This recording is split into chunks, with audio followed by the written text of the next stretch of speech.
एक हिस्टोरियन हुए जिनका नाम था J.S. मिल। J.S. मिल ने इंडियन हिस्ट्री को 3 पार्ट्स में डिवाइड किया। बेसिकली उन्होंने ये division Hindu history, Muslim history और क्रिश्चियन हिस्ट्री के फॉर्म में किया था, but nowadays it has been transformed as ancient Indian history, medieval Indian history, modern Indian history. प्राचीन भारतीय इतिहास, मध्यकालीन इतिहास और आधुनिक भारतीय इतिहास। तो आज हम लोग अपने हिस्ट्री की शुरुआत एंशिएंट इंडियन हिस्ट्री से करते हैं। Ancient Indian history is further divided into 3 parts. These 3 parts are Indus Valley Civilization, Vedic Age, Jainism and Buddhism, along with Mahajanpad Age. Indus Valley Civilization की शुरुआत वैसे तो 8000 BC तक के एविडेंसेस मिले हैं, but it has been reconsidered as the formation of Indus Valley Civilization starts from 2500 BC. ये जो क्रोनोलॉजिकल ऑर्डर है, ये पैलियोलिथिक एज, मीजोलिथिक एज और नियोलिथिक एज के फॉर्म में डिवाइडेड है। इसमें नियोलिथिक एज में जब कॉपर स्टोन एज डेवलप होता है, उस टाइम इंडिया में Indus Valley Civilization was considered as its own peak. So, Copper Stone Age is related with the evolution of Indus Valley Civilization in India, which is considered from 2500 BC to 1500 BC. Indus Valley Civilization में जो western Punjab है, western Punjab में हड़प्पा और Mohenjodaro are considered as the most renowned places. These places are developed by Sir John Marshall. Indus Valley Civilization is also considered as the Harappan civilization. Harappa और Indus valley civilisation के formation में जो copper stone age है, ये पूरे Indian सब continent में develop था, पूरे इंडियन सब कॉन्टिनेंट में प्रिवेलेंट था। इसको मेनली पंजाब और सिंध में इंडस वैली नाम दिया गया, जैसे दजला और फरात means Euphrates and tigris were the valleys of Mesopotamian civilization. Nile Valley was based on the civilization of Egypt.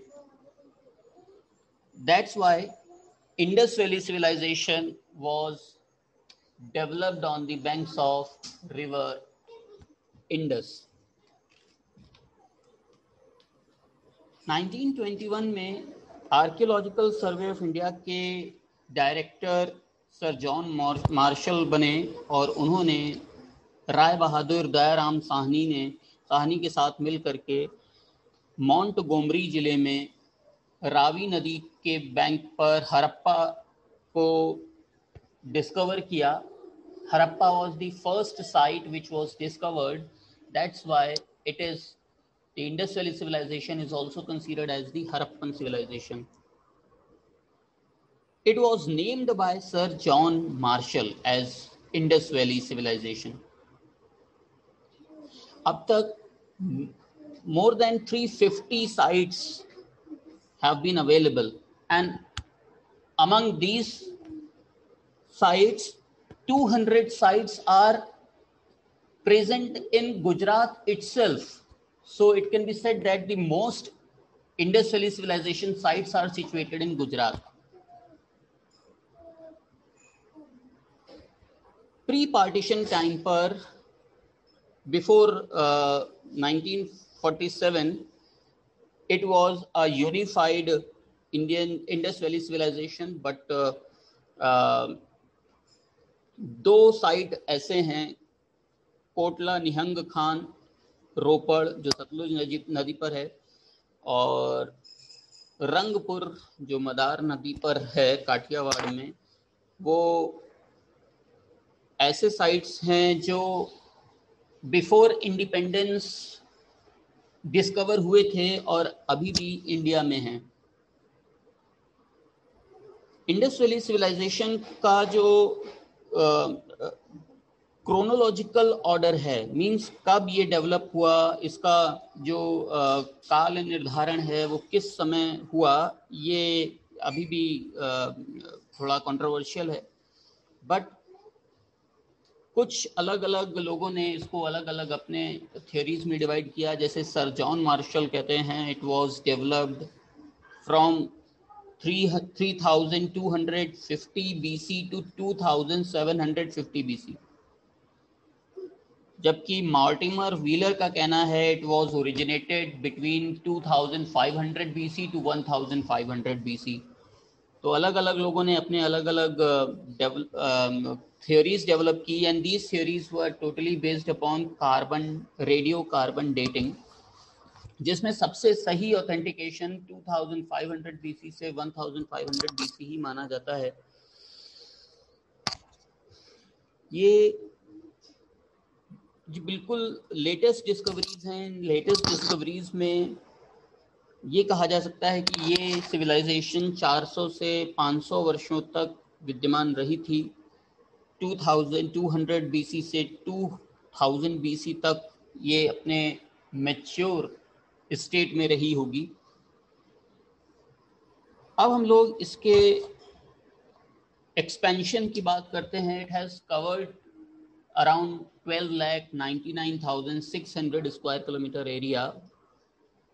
It stretched from Kashmir to Maharashtra and from Uttar Pradesh to Iran. ये सबसे अधिक पश्चिमी स्थलों पर ज़्यादा expanded है, जैसे सुख्ता जंदौर जो कि बलूचिस्तान में है, वहाँ पर पाई जाती है। बलूचिस्तान और ईरान के बॉर्डर पर ये सुख्ता जंदौर स्थित है। जैसा कि आप अपनी स्क्रीन पर देख पा रहे हैं, ईरान में सुख्ता जंदौर तक वेस्टर्न मोस्ट स्ट्रेच है, जबकि ईस्टर्न पार्ट उत्तर प्रदेश के मेरठ में आलमगीरपुर में है। साउदर्न स्ट्रेच दायमाबाद जो कि औरंगाबाद में स्थित है महाराष्ट्र में, वहाँ पर है, और नॉर्थ में कश्मीर के मांडा तक। Who were the founders of Indus Valley Civilization? तो अभी तक इसमें भी अलग अलग थियरीज हैं, अलग अलग फाउंडर्स हैं। कोई बेसिकली किसी कॉमन कंसेंसस पर नहीं पहुंच पाया है।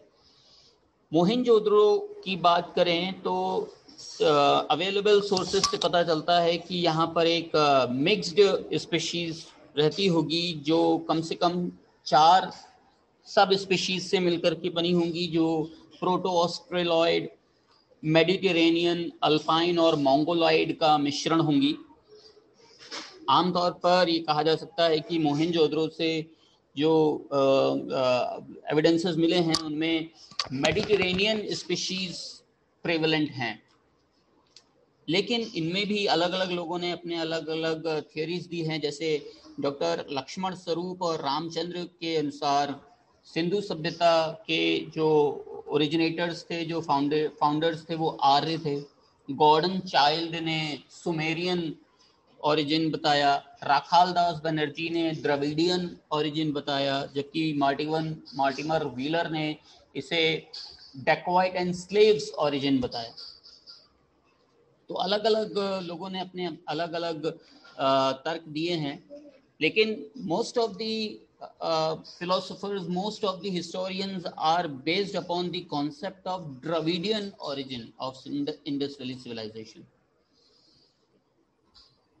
इसके जैसे कि आप अपने स्क्रीन पर देख पा रहे हैं, अलग अलग लोगों ने अलग अलग साइट्स को डिस्कवर किया, जैसे धौलावीरा को जेपी जोशी ने डिस्कवर किया, कोट दिजी को फजल अहमद खान ने डिस्कवर किया, सुक्ता जैंदोर स्टीन एंड डेल ने डिस्कवर किया, रंगपुर एमएसवर्थ। तो अब हम लोग इसके डिफरेंट इम्पॉर्टेंट साइट्स के बारे में डिस्कशन करते हैं। तो first of all we start from Harappa. Pakistan के पंजाब में स्थित मोंटगोमरी जिले में रावी नदी के किनारे, रावी नदी के बाएं मींस वेस्टर्न कोस्ट पर ये स्थित है। यहाँ पर सबसे पहले 1826 में चार्ल्स मेसर ने इसको इसके कुछ पार्ट्स को स्टडी किया था। इलेबोरेटेड स्टडी नहीं थी। इलेबोरेटेड स्टडी जॉन मार्शल और दयाराम साहनी ने ही डेवलप की, बट इनसे पहले चार्ल्स मेसर ने इसको बहुत हद तक स्टडी करने की कोशिश की थी।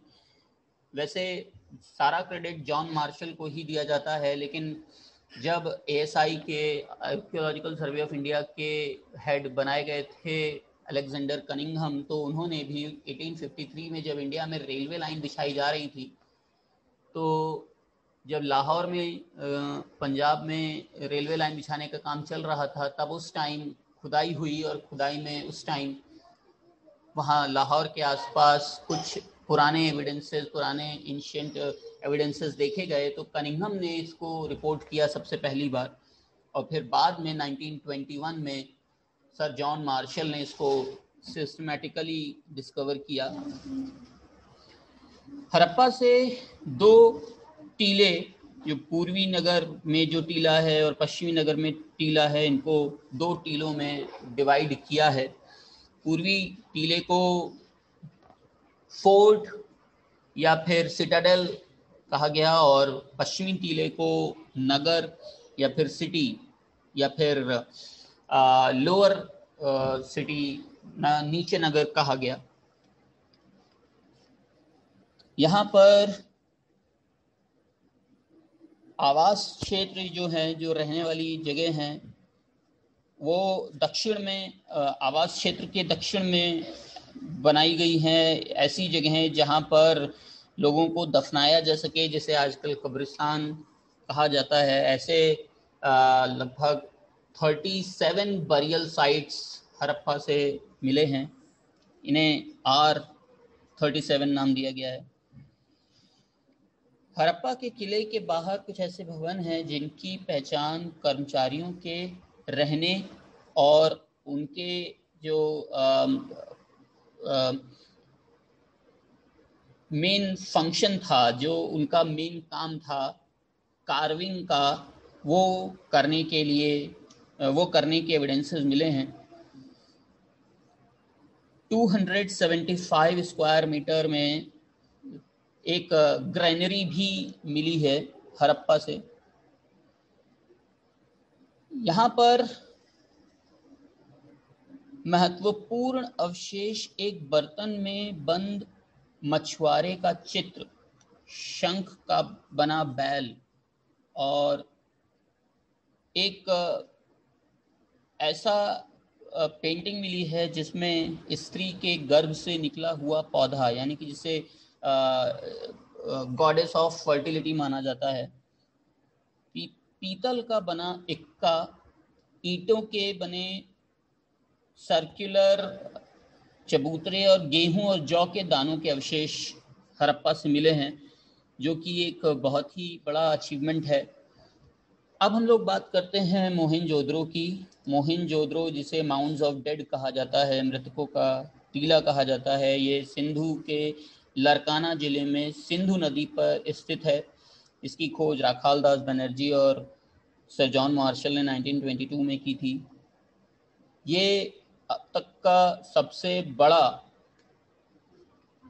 इंडस वैली सिविलाइजेशन साइट है, जो कि पाकिस्तान में है इस समय।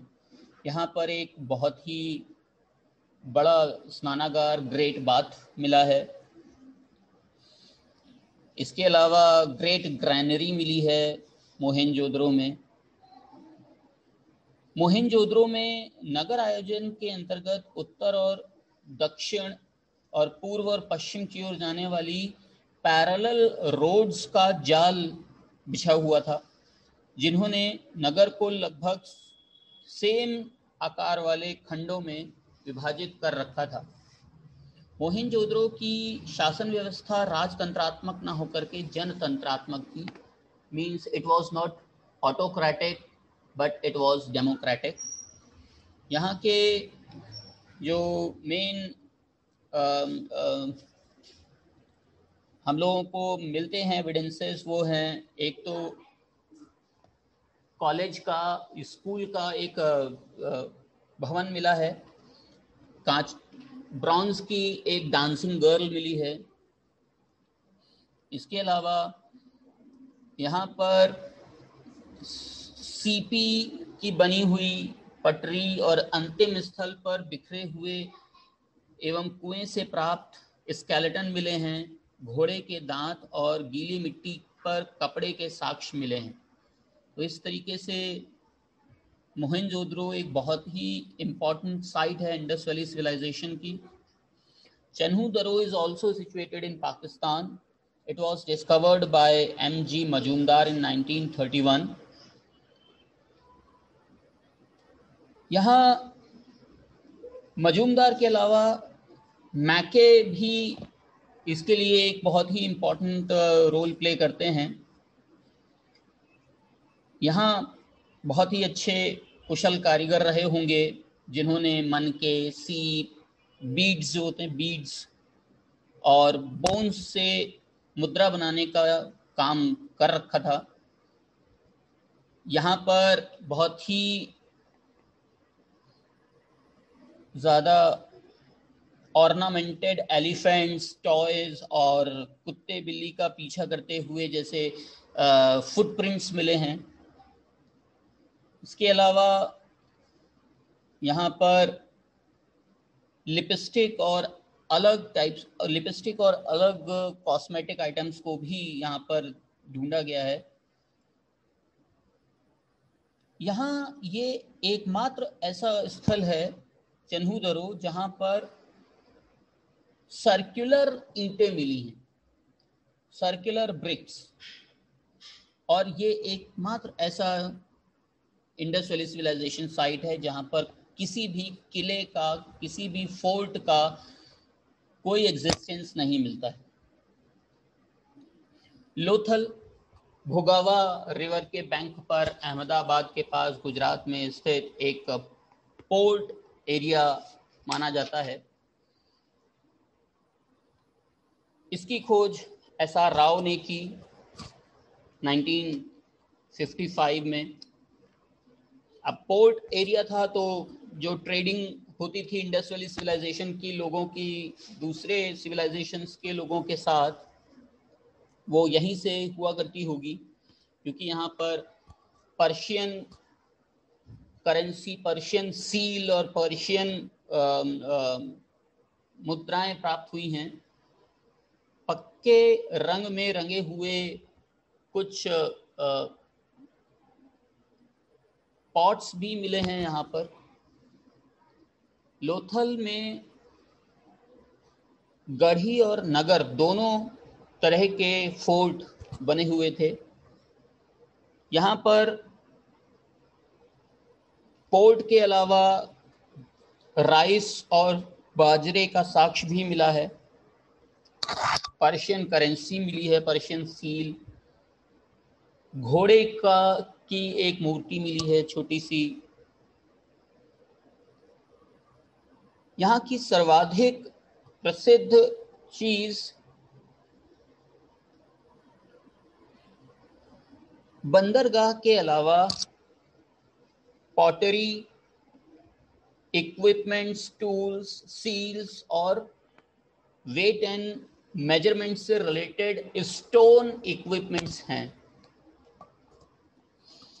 अब हम लोग बात करते हैं कालीबंगा की। कालीबंगा राजस्थान के गंगानगर में स्थित एक बहुत ही इम्पोर्टेंट प्लेस है, जिसकी खोज अमलानंद घोष ने 1953 में की थी। कालीबंगा, बंगा राजस्थानी और गुजराती भाषा में बंगड़ी कहा जाता है चूड़ी को। तो यहाँ पर चूड़ियाँ प्राप्त हुई हैं काले रंग की, तो इसीलिए इसे काली बंगा नाम दिया गया। यहाँ पर प्लोड फील्ड मिली है, जुते हुए खेत मिले हैं। कालीबंगा में किलेबंदी हुआ करती थी। इसके अलावा यहाँ पर पूर्वी टीले की जो योजना थी वो मोहनजोदड़ो की योजना से मिलती जुलती थी, लेकिन इन दोनों में अंतर ये है कि कालीबंगा के जो घर थे वो कच्ची मिट्टी के बने थे, जबकि मोहनजोदड़ो के घर पक्की ईंटों के बने हुए थे।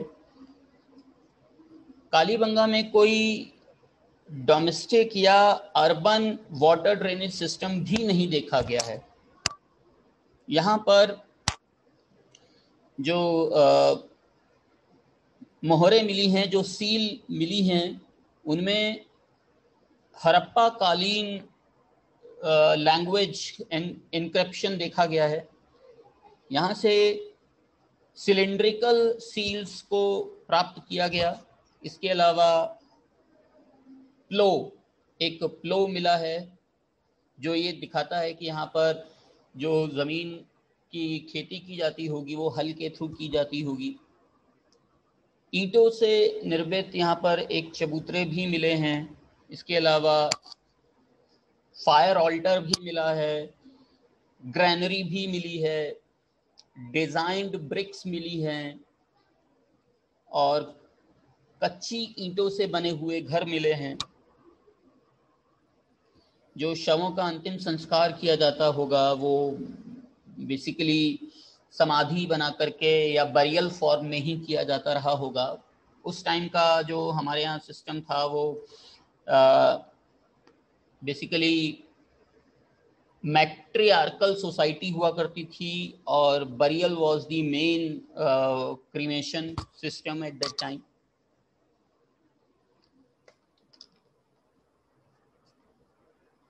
रोजड़ी भादर नदी के किनारे है। मालवान ताप्ती नदी के, सुक्ता को शादी कौर नदी के, सुक्ता जंदोर दशक नदी के और चन्हूतड़ो इंडस वैली सिविलाइजेशन के इंडस रिवर के बैंक पर स्थित है। इसके अलावा बनावली जो है आर.एस. बिष्ट ने इसकी खोज की थी, ये हरियाणा में स्थित है। बनावली में हल्की आकृति वाले प्लो के शेप के टॉयज मिले हैं। इसके अलावा तिल या सीसम प्राप्त हुआ है। सरसों यानी मस्टर्ड का भी एविडेंस मिला है बनावली में। सरकोटड़ा गुजरात के कच्छ में स्थित है, जिसकी खोज जगपति जोशी ने 1964 में की थी। ये इसलिए फेमस है क्योंकि यहाँ पर घोड़े के बोन्स मिले हैं, हॉर्स बोन्स मिले हैं। इसके अलावा एक स्पेशल टाइप की सिमेट्री भी यहाँ पर प्राप्त हुई है। रंगपुर गुजरात के अहमदाबाद में स्थित है। एम.एस. वत्स ने इसकी खोज 1931 में की थी। रंगपुर में इंडस वैली सिविलाइजेशन का जो नियोलिथिक एज है ये फॉर्म हुआ है। यहाँ पर कोई सील नहीं मिली है, कोई मातृ देवी यानी कि कोई भी गॉडेस का कोई इमेज नहीं मिली है।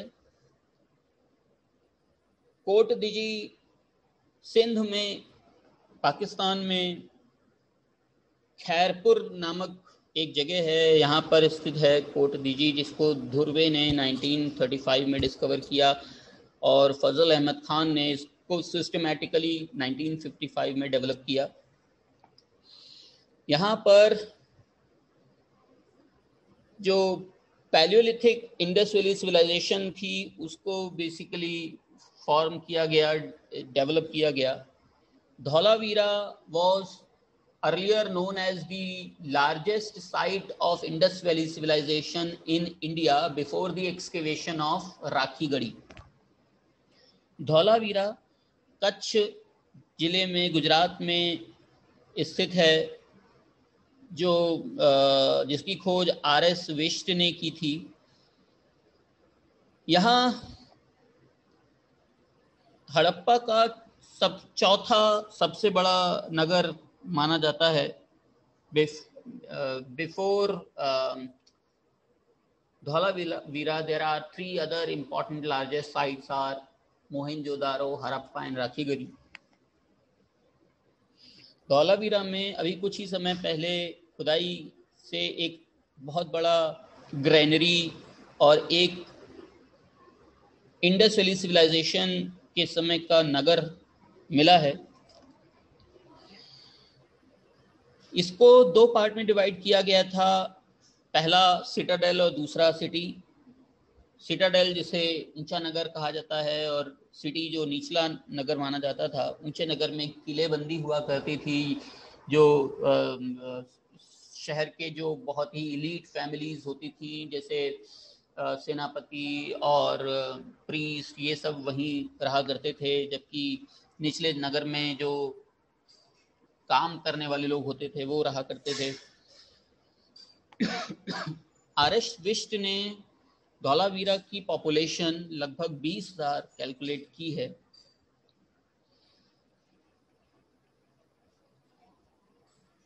इस तरीके से ये सब इम्पोर्टेंट एस्पेक्ट्स थे, इम्पोर्टेंट प्लेसेस थे, इम्पोर्टेंट साइट्स थी इंडस वैली सिविलाइजेशन की।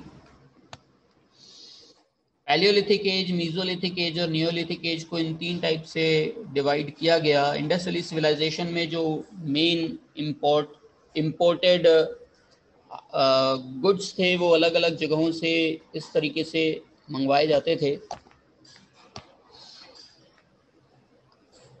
अगर हम लोग सिटी प्लानिंग की बात करें तो इंडस वैली सिविलाइजेशन में हड़प्पा एक सबसे एडवांस्ड सिटी प्लानिंग और ड्रेनेज सिस्टम को डेवलप करता है। यहाँ पर जो नगरों के एविडेंसेस मिले हैं उसमें पूर्व और पश्चिम दिशा में 2 टीले हैं। पूर्व दिशा में सिटाडेल और पश्चिम दिशा में सिटी को बनाया जाता था। लोथल और सरकोटडा के जो फोर्ट हैं और जो सिटीज़ हैं वो एक ही बाउंड्री से घिरे हुए हैं, सिंगल बाउंड्री है, कोई डिवीजन नहीं है बीच में लोथल और सरकोटडा में। हड़प्पा, मोहेंजोदड़ो और कालीबंगा में जो सिटी प्लानिंग है ये बेसिकली कालीबंगा में एक वेल प्लान्ड ड्रेनेज सिस्टम ना होने की वजह से, कच्ची ईंटों के बने मकान होने के कारण बहुत ही लो कैटेगरी की एक हैबिलिटेशन यहाँ पर शो होता है कालीबंगा में, जबकि हड़प्पा में एक एडवांस्ड हैबिलिटेशन शो होता है। हड़प्पा के किसी भी स्थल में किसी भी मंदिर के अवशेष नहीं मिले, टेम्पल नहीं मिला है। केवल मोहेंजोदड़ो ही एक ऐसा जगह है जहाँ पर एक स्तूप का अवशेष मिलता है, जबकि यहाँ पर जो ग्रेट बाथ है उसे सबसे पवित्र स्थल के रूप में माना जाता रहा होगा। और ये जो स्तूप मोहेंजोदारो में मिला है ये भी कुषाण डायनेस्टी के टाइम का है। हड़प्पा कालीन नगरों के चारों तरफ जो किलेबंदी की जाती थी, जो बाउंड्री बनाई जाती थी, उसका उद्देश्य जो दूसरे सिविलाइजेशन के लोग थे उनसे आक्रमणों से रक्षा करना नहीं था, जबकि मेन उनका ऑब्जेक्टिव था जो लुटेरे हैं, जो डेकॉइट्स हैं, जो एनिमल्स को चुरा करके ले जाने वाले लोग हैं, उनसे शहर की रक्षा हो सके। सड़कें एक उत्तर से दक्षिण दिशा में बनाई जाती थीं और पैरेलल हुआ करती थीं, जो एक दूसरे को 90 डिग्री के एंगल पर काटती थी। कालीबंगा में जो सड़कें मिली हैं इनमें एक बहुत ही प्रपोर्शनेट रेशियो में इसको बनाया गया, ज्योमेट्रिकली साउंड बनाई गई हैं कालीबंगा की रोड्स।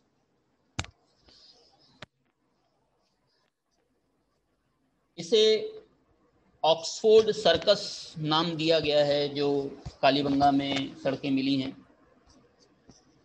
ड्रेनेज सिस्टम भी बहुत ही एडवांस रहा था।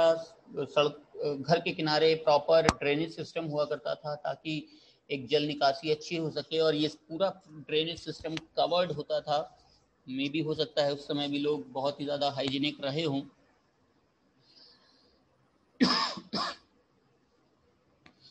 मोहनजोदारो में बहुत ही डिफरेंट वाटर ड्रेनेज सिस्टम देखा गया है जो और कहीं नहीं मिलता। यहाँ की ईंटें भी पकी हुई बनाई जाती थी, जो आजकल ईंट के भट्टे लोग देखते हैं, उस समय भी कई सारे पकी हुई ईंटों के भट्टे हुआ करते थे जो कालीबंगा, रंगपुर और मोहनजोदारो, हड़प्पा में मिले हैं। कालीबंगा और रंगपुर में ही केवल कच्ची ईंटों के मकान मिले हैं। जो वहाँ उस टाइम का पॉलिटिकल सिस्टम था वो भी बहुत ही डिफरेंट था। मैट्रियार्कल सोसाइटी थी, जैसा कि हम लोग पहले ही डिस्कस कर चुके हैं। इसके अलावा ये सेंट्रलाइजेशन का एस्पेक्ट इसमें शो होता है। पूरा सिस्टम सेंट्रलाइज्ड था, और इसके अलावा जो ट्रेडिंग होती थी वो भी सेंट्रलाइज्ड होती थी। कोई सोसाइटी अलग अलग सेगमेंट्स में डिफरेंशिएट नहीं थी। कुछ अलग अलग हिस्टोरियंस इसको अलग अलग तरीके से रिप्रेजेंट करते हैं। जैसे व्हीलर ने कहा है कि इंडस वैली सिविलाइजेशन के लोग डेमोक्रेटिक पॉलिटिकल सिस्टम पर ज़्यादा इम्पोर्टेंस देते थे, और उसमें जो प्रीस्ट का रोल होता था वो इम्पोर्टेंट होता था। स्टुअर्ट पिगॉट ने कहा है कि जो प्रीस्ट वर्ग था, जो प्रीस्ट सेक्शन था, वही कंट्रोल करता था पूरे सोसाइटी को। हंटर ने कहा है कि मोहनजोदारो का सिस्टम ऑटोक्रेटिक ना होकर के डेमोक्रेटिक था। मैके ने कहा है कि एक रिप्रेजेंटेटिव को इलेक्ट किया जाता था। तो इस तरीके से अलग अलग लोगों ने अपने अलग अलग आइडियोलॉजीज को डेवलप किया है। सोशल एस्पेक्ट की बात करें तो यहाँ के लोग शांति प्रिय थे, पीस लविंग थे, युद्ध को ज़्यादा इम्पोर्टेंस नहीं देते थे। मांसाहारी और शाकाहारी दोनों ही तरीके के लोग थे। जो वीट और बार्ले के अलावा और भी बहुत सारी चीज़ें यहाँ पर खाई जाती थी, जिनमें गेहूँ, जौ, मटर, तिल, सरसों, खजूर, तरबूज, और इसके अलावा बकरी, मछली, घड़ियाल, कछुआ, ये इन सबको भी खाया जाता था। इसमें जो कॉटन क्लोथ्स थे, कॉटन टेक्सटाइल और वूलन टेक्सटाइल दोनों तरीके के कपड़े यूज़ किए जाते थे। आभूषणों का योग, ज्वेलरी का प्रयोग पुरुष और महिलाएं दोनों ही करते थे। जो एंटरटेनमेंट के साधन हुए करते थे उनमें जो डाइस का खेल होता है, जैसे जैसे चौसर या लूडो कहा जाता है आजकल, वो इम्पोर्टेंट था। इसके अलावा डांस और हंटिंग और बुल फाइटिंग टाइप के गेम्स, स्पोर्ट्स इम्पोर्टेंट हुआ करते थे। शवों का जो अंतिम संस्कार होता था वो बेसिकली बरियल फॉर्म में हुआ करता था। बहुत सारे शवाधान हम लोगों को मिले हैं, सिमेट्रीज मिली हैं। बुर्ज होम कश्मीर में शवों के साथ उनके एनिमल्स को भी दफनाने की प्रथा हम लोगों को दिखाई देती है। इस तरीके से अलग अलग जगहों पर अलग अलग एविडेंसेस मिलते हैं इंडस वैली सिविलाइजेशन के।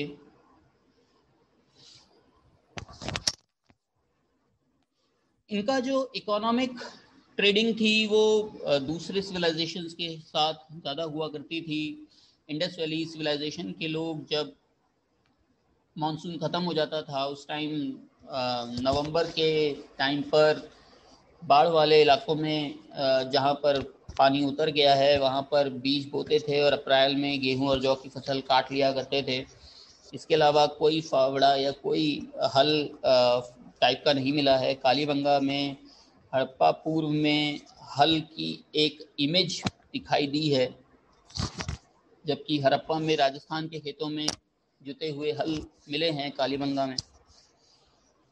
हड़प्पा के जो लोग थे वो लकड़ी के हलों का प्रयोग करते रहे होंगे और फसल काटने के लिए पत्थर के हंसियों का प्रयोग करते रहे होंगे। यहाँ पर 9 प्रकार के प्रमुख फसलों की पहचान की गई है, जिसमें चावल, गेहूं, जौ, खरबूज, तरबूज, मटर, राई, तिल इम्पोर्टेंट हैं। मेन तो वीट और बार्ले ही मेन क्रॉप थे उस टाइम के लोगों के। यहाँ पर किसानों ने जो रेवेन्यू कलेक्ट किया जाता था वो अनाज के फॉर्म में ही कलेक्ट किया जाता था, क्योंकि कोई करेंसी नहीं थी उस टाइम। लोथल के लोग चावल का प्रयोग करते थे, ये एविडेंसेस लोथल में मिले हैं। कॉटन का सबसे पहला जो ट्रेडिंग है वो इंडस वैली सिविलाइजेशन में ही स्टार्ट हुई। ग्रीक सिविलाइजेशन में इसे सिंडन कहा गया, कॉटन को सिंडन कहा गया, और इसकी उत्पत्ति, इसका ओरिजिन इंडस वैली सिविलाइजेशन ही माना गया है। एनिमल हस्बेंड्री भी बहुत ही इम्पोर्टेंट रोल प्ले करती है, क्योंकि उस समय हड़प्पा के लोग बैल, भेड़, बकरी, सुअर ये सब पाला करते थे। गाय की और एक हम्प बैक्ड बुल की इमेज भी मिली है मोहनजोदारो से। मोहनजोदारो में एक मृत्तिका या एक सील मिली है, जिस पर एक आदमी ध्यान मग्न मुद्रा में बैठा हुआ है और उसके चारों ओर बहुत सारे पशु दिखाई दे रहे हैं। तो हो सकता है इसे पशुपति नाम दिया गया हो, और यही पशुपति बाद में वैदिक एज में भगवान शिव के रूप में जाना जाने लगा हो। टेराकोटा जितना भी मिला है एविडेंस मिट्टी पर, वो सब टेराकोटा फॉर्म में मिलता है। गुजरात के जो निवासी थे वो हाथी पालते थे, ऐसा भी एविडेंस मिलता है। कोई उस टाइम लैंग्वेज तो इंडस वैली सिविलाइजेशन में दिखाई नहीं देती है, यही चित्र बना करके या कार्विंग करके ही ये लोग अपने एक्सप्रेशंस को डिलीवर करते रहे होंगे, इसीलिए इसे भाव चित्रात्मक या पिक्टोग्राफिकल लैंग्वेज भी कहा जाता है। मोहनजोदारो में जो मोहरे मिली हैं, जो सील मिली हैं, उनका काउंटिंग लगभग 500 है, जबकि हड़प्पा में 2000 सील्स अब तक मिल चुकी हैं।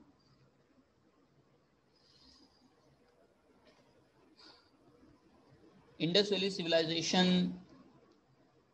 की ट्रेडिंग अफगानिस्तान, ईरान, बहरीन तक मिलती है। सुमेरिया भी लोग सामान भेजते थे। सुमेरियन एविडेंसेस में उन नगरों के व्यापारी मेलुहा कहे जाते थे। मेलुहा को इंडस वैली सिविलाइजेशन से ही जोड़ करके देखा जा रहा है। लोथल से फारस यानी कि पर्शिया की मोहरें मिली हैं,